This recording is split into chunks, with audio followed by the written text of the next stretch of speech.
Why does your scanner show the P0442 engine code? What does it mean?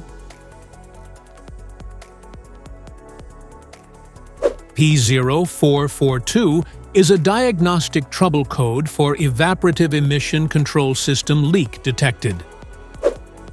It means the evaporative emission system is now detected with a small leak, and it's normally between 0.02 to 0.04 inches in diameter.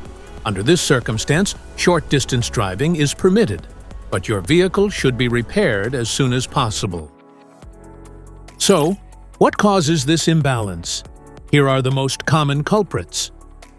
This error could be caused by these possible faults in your car: gas cap issues, EVAP hoses, purge valve, fuel tank damage, malfunctioning leak detection pump.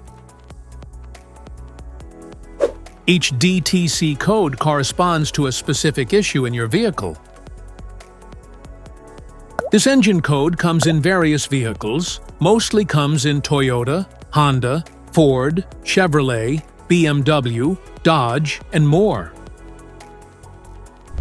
If you like this video, don't forget to subscribe to our channel. Thanks for watching.